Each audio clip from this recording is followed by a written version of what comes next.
மாம்பழ சீசன் முடியறதுக்கு முன்னாடி இந்த கஸ்டர்ட் மேங்கோ சாகோ வீட்டில் ட்ரை பண்ணுங்க. சூப்பராக இருக்கும். கிட்ஸ்க்கு ரொம்ப பிடிக்கும். அதுக்கு 100 கிராம் ஜவ்வரிசியை 30 நிமிஷம் ஊற வச்சுக்கோங்க.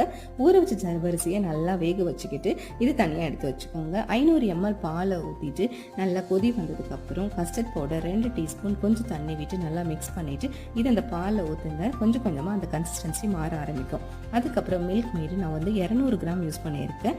அதை 200 கிராம் நீங்கள் ஆட் பண்ணிவிட்டு உங்களுக்கு ஸ்வீட்னஸ் பத்தலைன்னா கொஞ்சம் சுகர் கூட ஆட் பண்ணிக்கோங்க.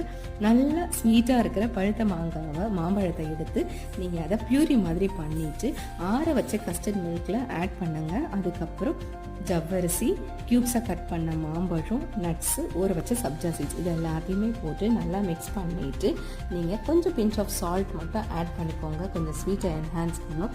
இதை அப்படியே நீங்கள் சாப்பிடக்கூடாது. ஃப்ரிட்ஜில் வச்சு கூல் பண்ணிவிட்டு சாப்பிட்டு பாருங்கள். சூப்பராக இருக்கும். வீட்டில் ட்ரை பண்ணுங்கள். சப்ஸ்கிரைப் பண்ணுங்கள். பாய்.